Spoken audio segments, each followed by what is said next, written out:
नमस्कार दोस्तों, एस्ट्रो मनन में आपका स्वागत है।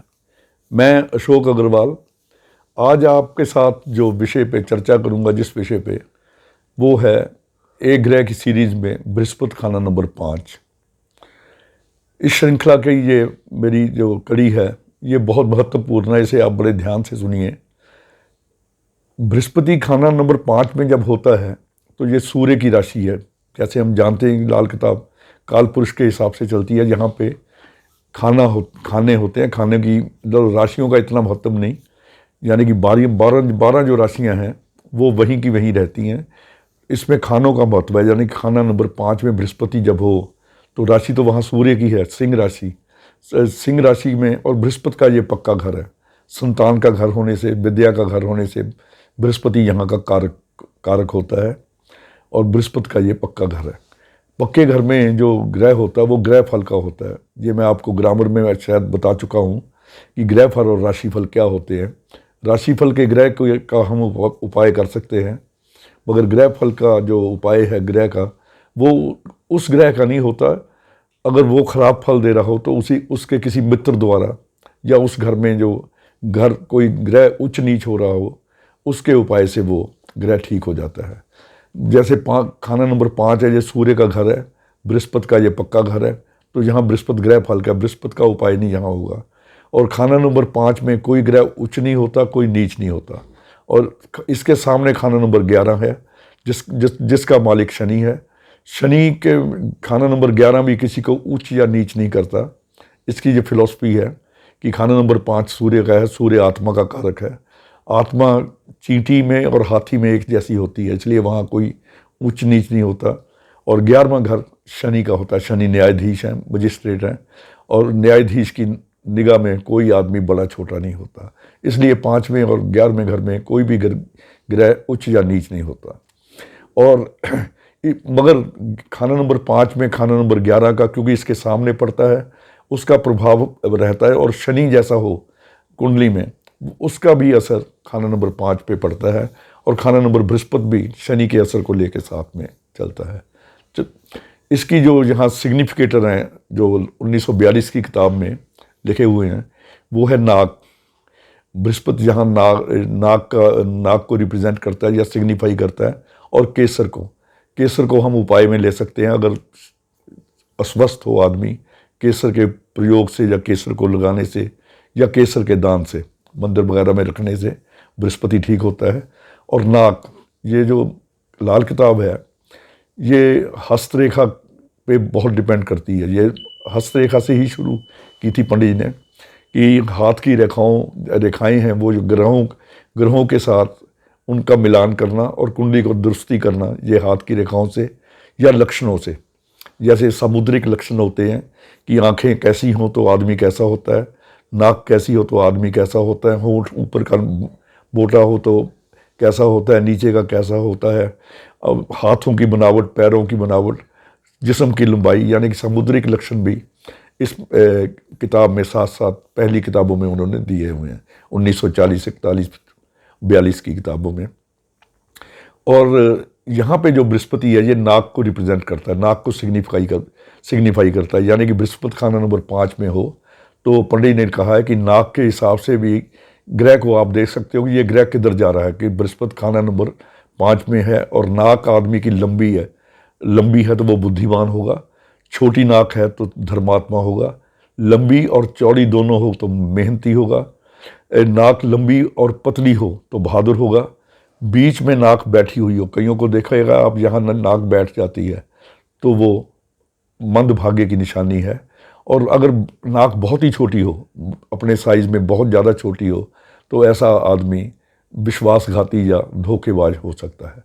तो ये जो नाक को सिग्निफाई करते हैं, तो बृहस्पति खाना नंबर 5 में उसका असर कैसा देखने के लिए पंडित ने कुछ समुद्रिक लक्षणों का भी सहारा लिया। अब आते हैं हम इसके लाल किताब की चर्चा पे कि बृहस्पति खाना नंबर 5 में हो तो ये कैसा फल देता है। अपने भाग्य का ऐसे व्यक्ति को उत्तम प्रभाव मिलता है, और वो प्रभाव अपनी संतान से ज़्यादा बढ़ता है। ईमानदारी के काम करने से इसका जो संसारिक धंधा और काम है वो बढ़ता है। जवानी में संतान की आवश्यकता को मानते हुए और उसकी कदर करने से बुढ़ापा उत्तम होगा। आजकल जैसे आजकल का जो चलन है लड़के लड़कियों का कि अभी तो हम छोटे हैं, अभी हमें संतान नहीं चाहिए, अभी संतान क्या करेंगे।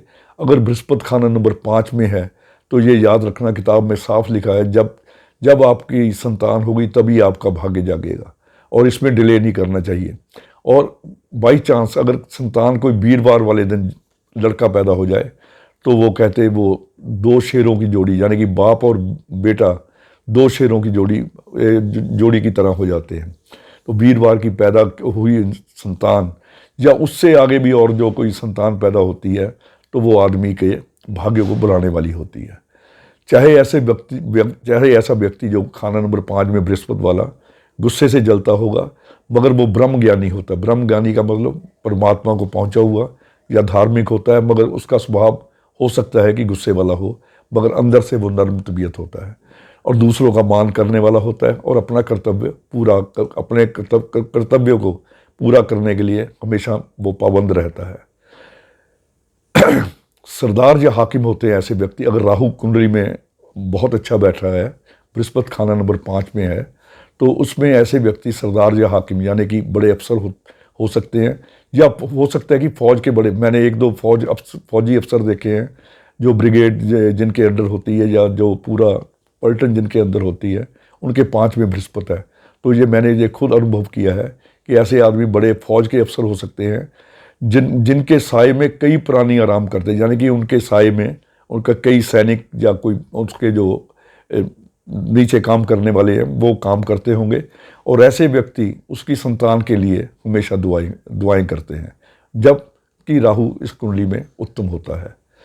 ऐसा व्यक्ति भाग्यवान होता है। अगर सूर्य चंद्र और पापी उत्तम हो, सूर्य चंद्र पापी कहते हैं बुध शनि और राहु को, बुध शनि राहु केतु अगर उत्तम, ये पापी ग्रह माने गए हैं, या मेन पापी ग्रहों का जो टोला है वो शनि राहु केतु है। अगर शनि राहु केतु कुंडली में उच्च हैं तो ऐसा व्यक्ति कभी बिना औलाद के नहीं होते, प्रसन्न चित्त और भाग्यवान होते हैं, बशर्ते कि सूर्य चंद्र और जो पापी ग्रह हैं यानी कि शनि केतु और राहु कुंडली में उत्तम हो। धन और संतान के लिए ये बृहस्पति 5 कभी मंदा नहीं होता, ये आगे भी कुल उसका बढ़ता रहता है।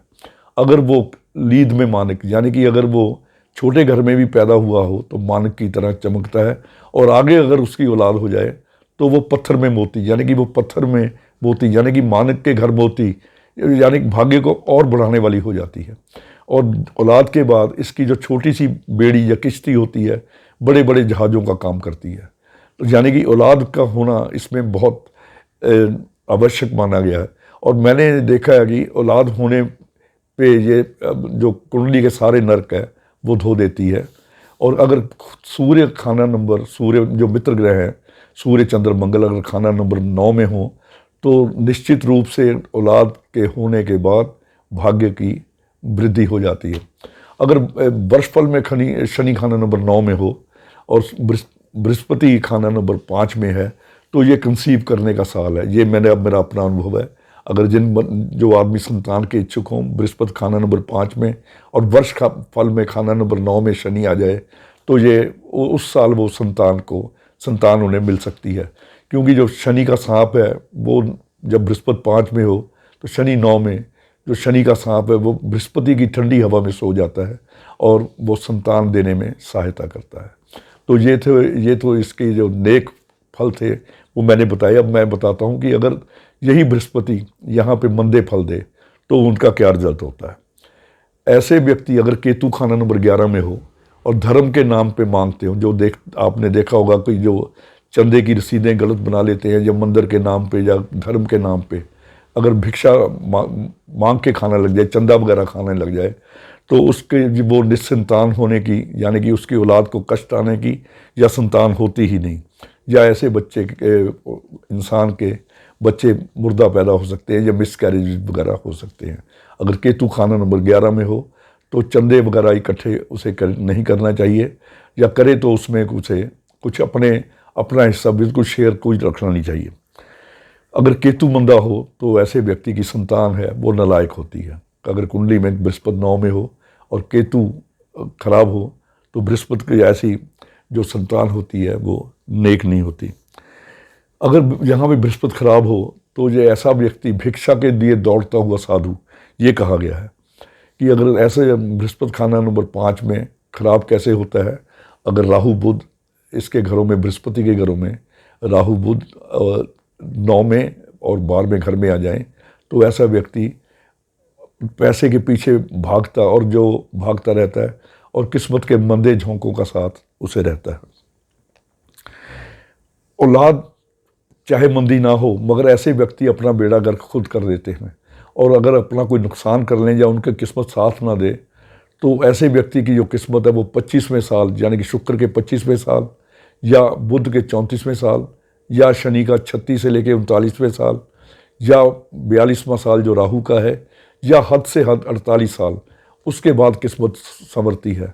यानी कि अगर वो किस्मत को खुद खराब कर ले या बृहस्पति खराब हो रहा हो यहाँ पे 5वें घर में, तो 25वां, 34वां, 36 से 39, 42 और 48 इन सालों के बाद ही अगर किस्मत अच्छी हुई तो 25वें साल में, नहीं तो 34 में, अगर बहुत ही ख़राब हुई तो 48वें साल के बाद उसका जो भाग्य है वो फिर साथ देने लग जाता है। मगर अगर उस ऐसे व्यक्ति की केतु 5 या 9 में ना हो, बृहस्पति खाना नंबर 9 के वक्त अगर बृहस्पति खाना नंबर 5 में है और केतु भी खाना नंबर 5 में है या 9 में है फिर तो ठीक है। अगर बृहस्पति 5 में है और केतु 9 में या 5 में नहीं है तो जब भी बृहस्पति की दशा आएगी तो उसके मामा को कष्ट होता है, मामा या मामा की संतान को कष्ट होता है। अगर बृहस्पति की दशा में जब देखें कि मामा को कोई कष्ट हो रहा है, उस समय केतु का उपाय यानी कि कुत्तों की सेवा लगातार करने से मामा के कष्ट का हरण होता है। ये विशेषकर तब होता है जब बृहस्पति के पक्के घरों में 2, 9, 5 और 12 में जो बृहस्पति के जो दुश्मन हैं शुक्र बुध राहु ये बैठे हों तो ये ऐसी स्थिति पैदा हो सकती है। तो इस प्रकार ये बृहस्पति खाना नंबर 5 में जो मेरा अध्ययन अनुभव है मैंने आपसे शेयर किया है, तो इसे मुझे लगा कि आप इसे पसंद करेंगे। कल किसी और नए विषय के साथ फिर प्रस्तुत रहूँगा। धन्यवाद, नमस्कार।